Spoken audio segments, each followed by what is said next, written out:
All right. What's up, y'all? My name is Darrell Tyler, your favorite SEO expert. And today I'm going to be making a video about something real interesting that just came across. All right, do tell. And I kind of breezed through the article. I didn't read the whole thing. I actually wanted to get my live reaction on video. That way I could share it out. But it looks like, Search Engine Journal just posted a really interesting article about, you know, what YouTube's CEO has said about video marketing strategies for businesses in 2025. And when I started reading the article, I was like, wait a second. You just need to slow down a little so I can get locked Let me start recording this because I actually want to kind of document like my thoughts and reactions here. So yeah, if you're new here, welcome. As you can see, I'm in my new office space, so I'm actually able to make more videos now. And I'm going to kind of try to make this my thing more consistently, at least once or twice a week, just so I can kind of keep you all and also myself up to date on everything that's changing in the world of marketing. I love marketing as a whole. I have a real deep passion for it. I just so happen to be more experienced in search marketing, but I believe search marketing is directly tied to how just marketing works in general. And on the technology side, I believe, seeing how people change their behaviors in search and how they look for information and products pretty much puts you at, really ahead of the curve as far as like what to expect in the world of changes as a whole when it comes to marketing. But yeah, enough of that. Let's jump right into this article here because it's really interesting. Okay. Cool. So here we see YouTube's CEO talking about your video marketing strategy for 2026. And I'm going to kind of read through this a bit just because I think some of this is like really important to hear. You better buckle up. All right, so I guess every January, YouTube CEO publishes a letter outlining where his platform is headed. In most years, updates read like a product roadmap.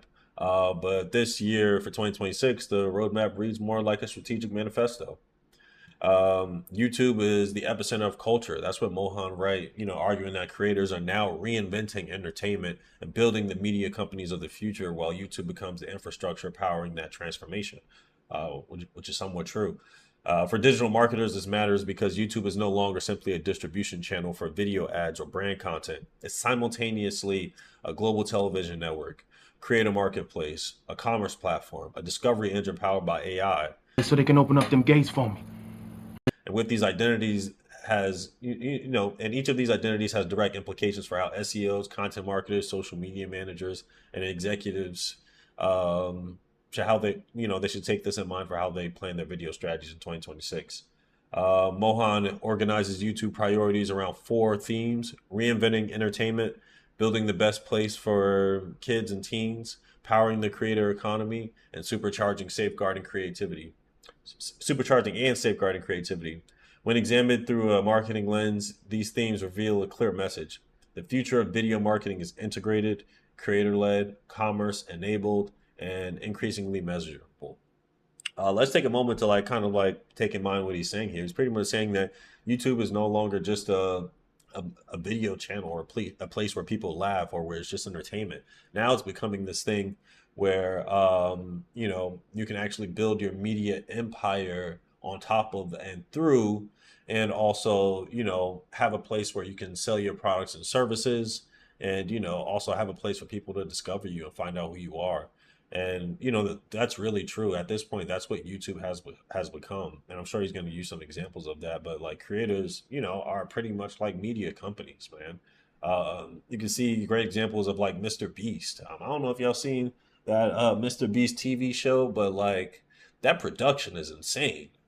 I'm no expert in like media production at all, but when I look at the stages he built and like the setups and the obstacle courses that he created, it's very clear to me that there's a lot of money being put behind this, and it's really, you can't really call Mr. Beast just a YouTuber anymore. He really is a media empire. But moving on, okay. Yeah, look, creators are now studios. Brands must think like co-producers. Mohan states bluntly that the era of dismissing YouTube content as UGC, user-generated content, is over. Many creators are now operate like full-scale studios, purchasing production facilities, hiring teams, and developing episodic series that rival traditional television. And yeah, like I said, Mr. Beast. Um, this is more than just a branding exercise. It represents a structural shift in how entertainment is financed, produced, and distributed. Historically, brands approach creators as distribution partners. Yeah, they call them influencers, right? We call them influencers, but at this point, it is dismissing uh, what they actually bring to the table. They're much more than influencers for your product, for sure. Um, so yeah, they approach them as distribution partners. A product placement, sponsor segment, a one-off integration that was often sufficient. But when creators control their own intellectual property and audience relationships, that transactional model breaks down. The more effective model is co-production. In a co-production model, brands are involved from the very beginning in shaping content formats. Creative development is approached as a collaborative process, and campaigns are now designed to unfold across multiple episodes and even entire seasons rather than just one-off executions. This approach aligns with my coverage of the rising performance of long-term creator partnerships compared to short-term influencer activations. From a business standpoint, this also improves efficiency.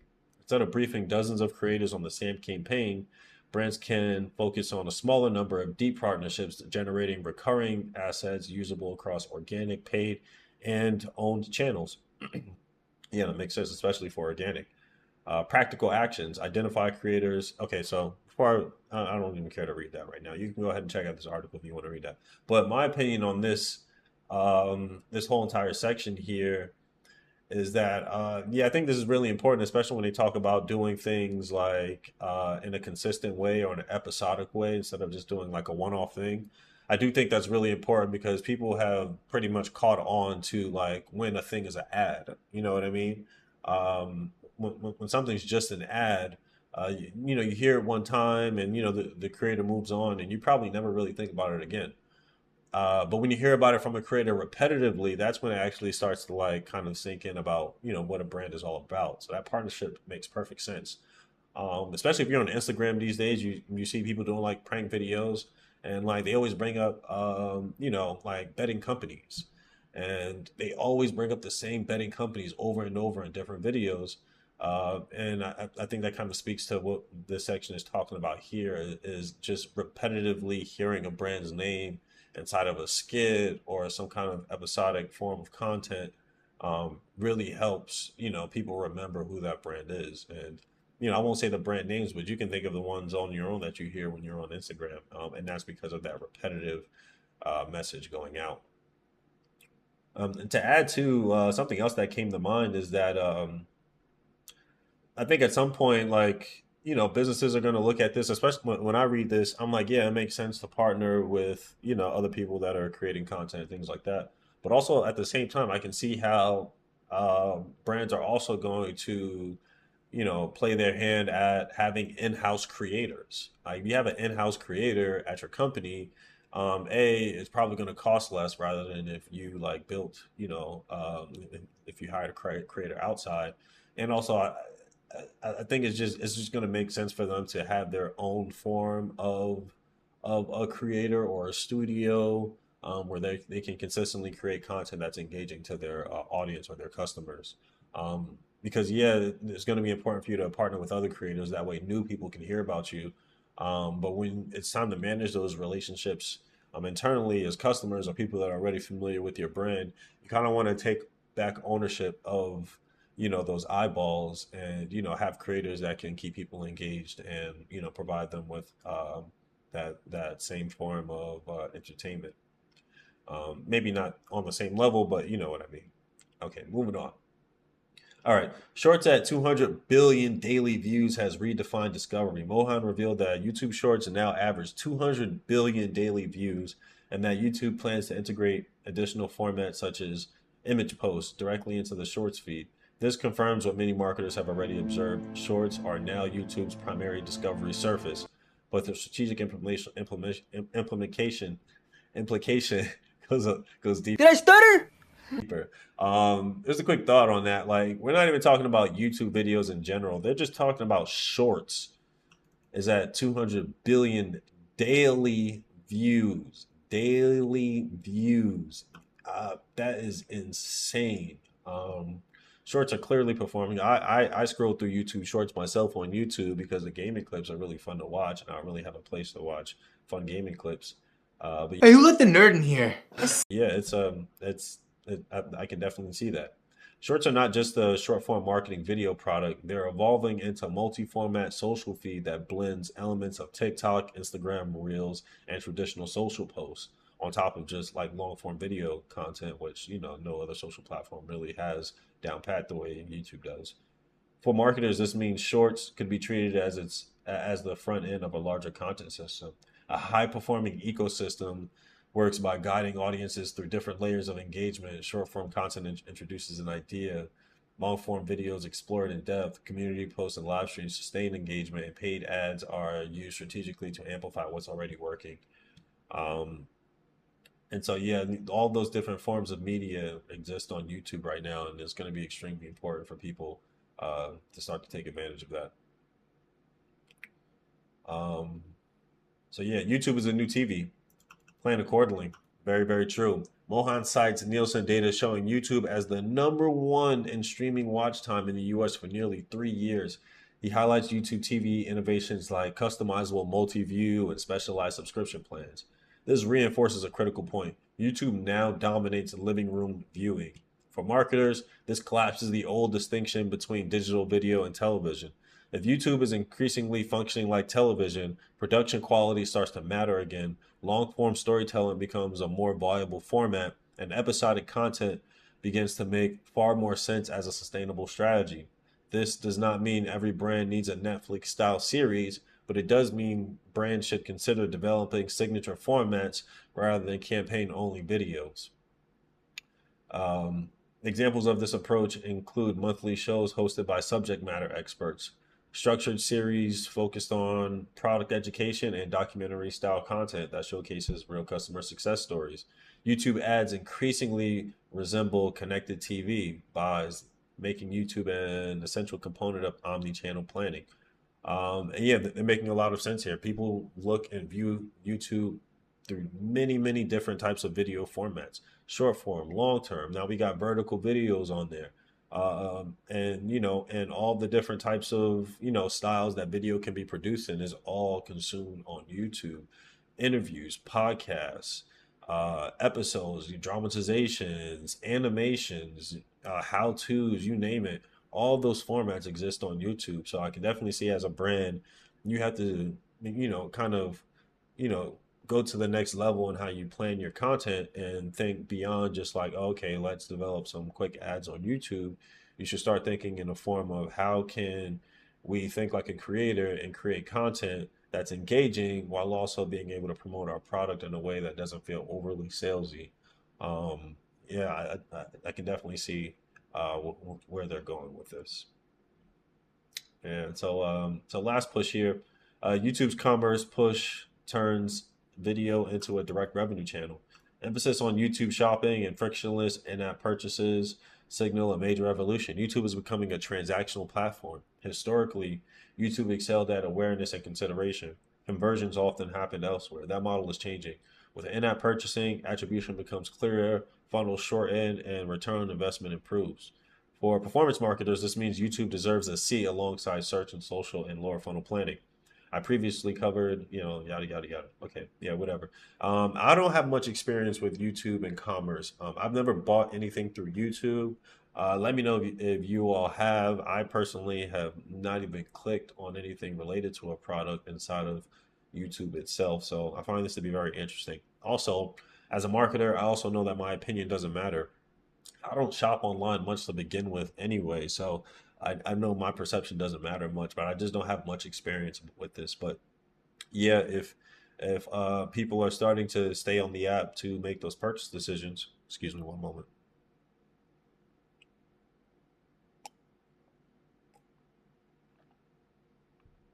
Yeah, I can definitely see them becoming not just a platform for content marketing, but just a revenue channel as a whole.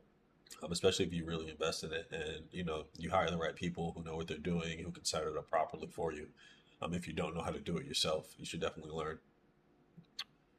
Um, Yeah, and then last output here, AI will multiply output, but strategies will separate winners. Mohan notes that over 1 million channels use YouTube's AI creation tools daily, and that new capabilities will allow creators to generate shorts using their own likeness and experiment with music and games. At the same time, YouTube is actively combating low quality AI slop.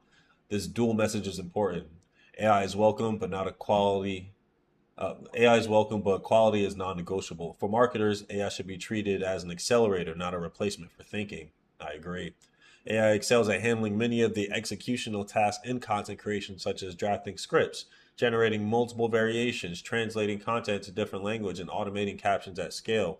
Humans, however, continue to lead where deeper judgment and creativity are required, understanding audiences, crafting compelling narratives, and defining a clear, authentic brand voice. It is widely reported that AI generated content without differentiation struggles to perform in search. Um, yeah, and I'll kind of read this last bit and then give my final thoughts. All right, so where are we? Okay, measurement and shifting toward business impact. Mohan focused on diversified monetization signals, YouTube's broader emphasis on outcomes. For marketers, this means moving beyond surface level metrics. Rather than defaulting to surface level questions like how many views did we get, it's more useful to ask whether watch time increased, brand lift improved, and conversions actually rose. I previous out, yada, yada, yada. The strategic bottom line. Neal Mohan's roadmap reveals that YouTube is evolving into a unified ecosystem where creators, commerce, AI, and entertainment coverage for digital marketers.